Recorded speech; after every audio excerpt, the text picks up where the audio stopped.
বেলায়েত হোসেন, বাংলাদেশ জামায়াতে ইসলামী আছেন? জি।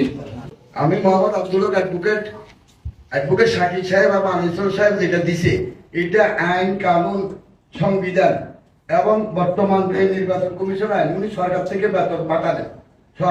বেতন পাঠানেন, উনি কোনো অবস্থাতে ভোট করার যোগ্যতা রাখেন না।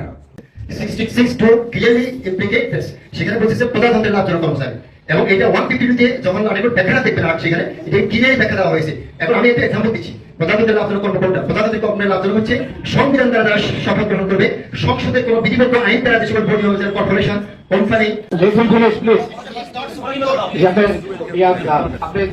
আপনি একটু শেষ করেন প্লিজ। আপনি I think he should conclude please.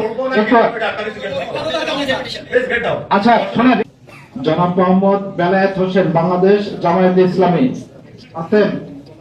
জি। তার বিষয়ে কারো কোনো মন্তব্য আছে কিনা? জি। ওনার ব্যাপারে আমার অবশ্যই সপক্ষে আমি প্রয়োজনীয় কাগজপত্র সহ প্রমাণ ইচ্ছা তাদের কাছে, এবং আমার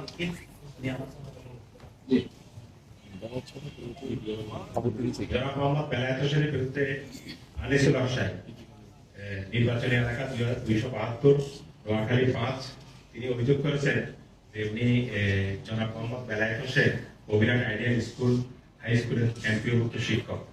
এই ব্যাপারে বাংলাদেশের কনস্টিটিউশনের আর্টিকেল 66 সাবসেকশন 2 এবং পিআরও 1972 তে স্পষ্টভাবে বলা আছে যে শিক্ষা মন্ত্রণালয়ের এমপিওভুক্ত কোন লাভজনক পদে সরকারি তহবিল থেকে বেতন পান তিনি জাতীয় সংসদ সদস্য পদে প্রার্থী হওয়ার জন্য অযোগ্য বিবেচিত হবে।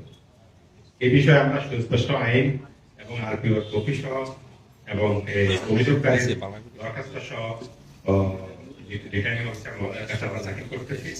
এ ব্যাপারে আরেকটু বলতেছি, সুস্পষ্টভাবে বলা আছে চাকরি থেকে তিনি পদত্যাগ করেছেন এবং পদত্যাগ পত্র কর্তৃপক্ষ কর্তৃক গৃহীত হয়েছে এবং পদত্যাগ পত্র মনোনয়নপত্র দাখিলের শেষ তারিখের আগেই কার্যকর হয়েছে, before last filing nomination paper. তার পদত্যাগ পত্রটি গৃহীত হইতে হবে, তারপর নচেত তার পদত্যাগ নমিনেশন পেপার বিবেচনা করার কোনো আইনানুগভাবে কোনো সুযোগ নাই, অ্যাকর্ডিং টু বাংলাদেশের কনস্টিটিউশন এবং according to PR. Thank you.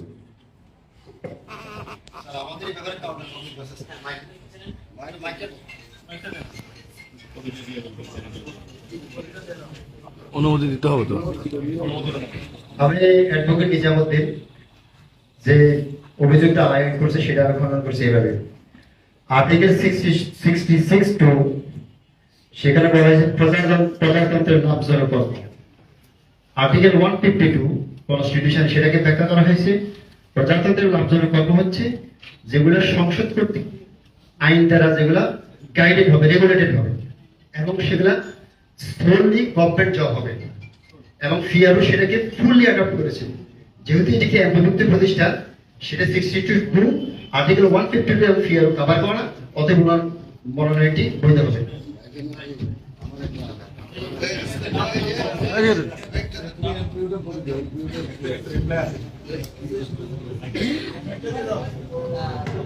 আমি মোহাম্মদ আব্দুল হক অ্যাডভোকেট শাকিব সাহেব এবং আনিসুল সাহেব যেটা দিছে এটা আইন কানুন সংবিধান এবং বর্তমান যে নির্বাচন কমিশন আইন, উনি সরকার থেকে বেতন পাঠানেন, উনি কোনো অবস্থাতে ভোট করার যোগ্যতা রাখেন না। উনি যে কথাটা বলছেন আমাদের অ্যাডভোকেট সাহেব যে কথাটা বলছেন, বেলায়েত সাহেবের অ্যাডভোকেট সাহেব, এটা উনি সঠিক সাবমিশন দেন নাই, এটা প্রয়োজনে আপনারা নির্বাচন কমিশন তারা আলোচনা করে সিদ্ধান্ত দিতে পারবেন। কিন্তু শাকিব সাহেব যে অভিযোগ দিচ্ছে, আনিসুল সাহেব যে অভিযোগ দিচ্ছে, এটা সঠিক। যেহেতু উনি প্রজাতন্ত্রের কর্মচারী, বেতন এমপিভুক্ত, বেতন ভাতা গ্রহণ করে, এই অবস্থাতে যদি এটা বেসরকারি প্রতিষ্ঠান হইতো তখন হইতো। এটা যেহেতু সরকারি এমপিভুক্ত, বেতন ভাতা গ্রহণ করেন, উনি পুরো অবস্থাতে নমিনেশনটা বৈধ হতে পারে না। আর একটু কাউন্টার রেফারেন্স আছে স্যার। স্যার এখানে আগে this is a matter of constitution, এখানে লার্নিং ডিসি মহোদয় অবশ্যই আমি মনে করি সংবিধান সম্পর্কে অভিজ্ঞ রয়েছেন।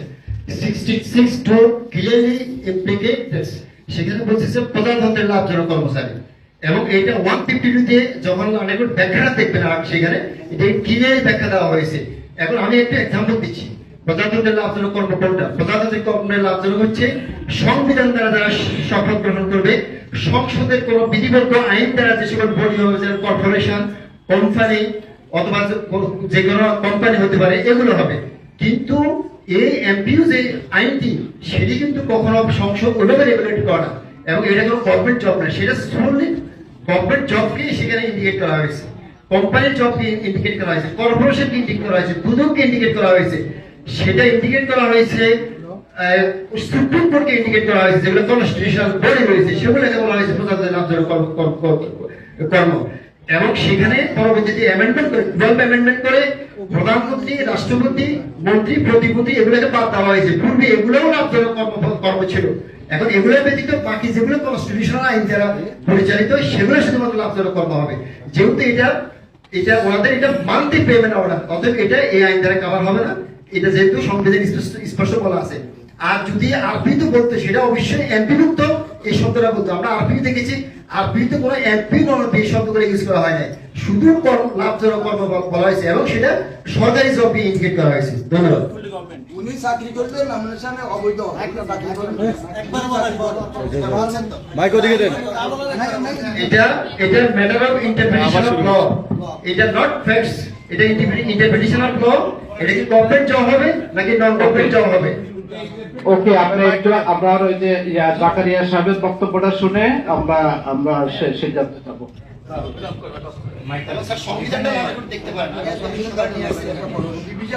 এখানে স্পষ্ট আছে ত্রয়োদশ জাতীয় সংসদ নির্বাচনে প্রার্থী হওয়ার যোগ্যতা অযোগ্যতা মূলত বাংলাদেশ সংবিধান এবং representation of the people order RPO 72 অনুযায়ী নির্ধারিত নিশ্চয় সহজ ও গোছানোভাবে বিধানগুলো তুলে ধরা হলো।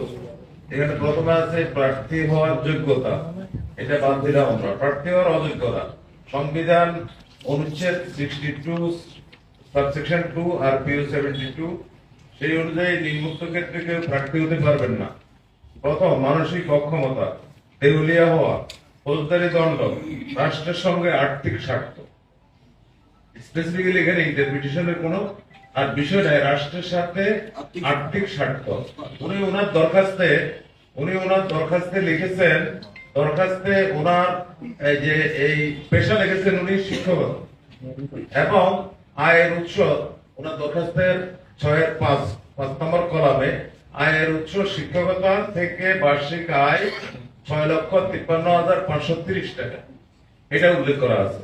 সেক্ষেত্রে উনি যদি রিজাইন দিয়ে থাকে, সেক্ষেত্রে আরপি অনুযায়ী সর্বশেষ সংশোধনী অনুযায়ী 2 বছরের মধ্যে যদি সরকার থেকে উনি এই অর্থ উপার্জন করেন, এখানে 100% সরকার থেকে 100% বেতন দেওয়া হয়, 100% বেতন দেওয়া হয়।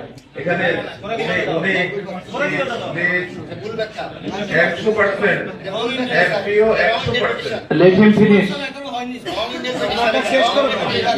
finish, please. জি, আপনি একটু শেষ করেন। Please, I think he should conclude. Please,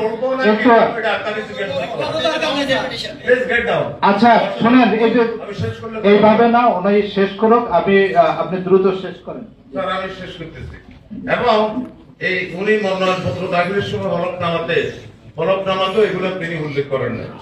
উনি যে এই সরকারি চাকরি থেকে উনি বেতন পান, উনি এটা অস্বীকার করেন নাই, তিনি চাকরি করেন না।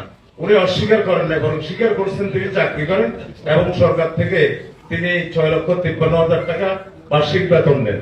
এখানে এমপিও ভুক্ত শিক্ষক কেন লাভজনক সরকারি পদে গণ্য হন, এখানে ক্লিয়ার বলা আছে সরকারি তহবিল থেকে বেতন পান।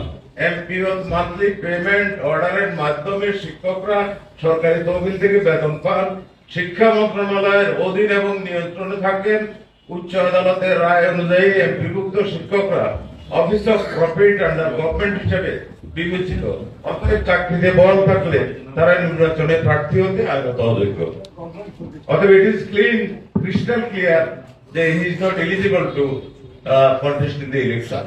আচ্ছা আচ্ছা, একটু প্লিজ আমি বলা হয়, আর কারণ আমরা উভয়ের বক্তব্য নিয়েছি আর বক্তব্য নিতে চাচ্ছি না, কারণ এই নির্বাচনে প্রার্থিতা বৈধ অবৈধ ঘোষণার আমরা হলাম সর্বনিম্ন পর্যায়ে, আরো উপরের দিকে আছে। যদি বৈধ হয়, যারা আপত্তি করেছেন তারা মানে আপিল করতে পারবেন। যদি অবৈধ হয়, প্রার্থী পক্ষ আবেদন করতে পারবেন, অনেকগুলো সুযোগ রয়েছে। জনাব মোহাম্মদ বেলায়েত হোসেন, তার বাংলাদেশ জামাত ইসলামী থেকে মনোনীত, তার দাখিলকৃত কাগজপত্র এবং মনোনয়ন ফর্ম পর্যালোচনা করা হয়েছে এবং পর্যালোচনায় আমাদের কাছে প্রতীয়মান হয়েছে যে এই মনোনয়ন পত্রটি সঠিক। সেই হিসাবে আমি তাকে বৈধ প্রার্থী হিসাবে, এই ক্ষেত্রে আপনারা সংক্ষিপ্ত হলে 5 তারিখ থেকে 9 তারিখের মধ্যে বাংলাদেশ নির্বাচন কমিশনে প্রয়োজনীয় কাগজপত্র সহ আপনাদের যুক্তি তথ্যপত্র দিয়ে আপনারা আপিল দায়ের করবেন।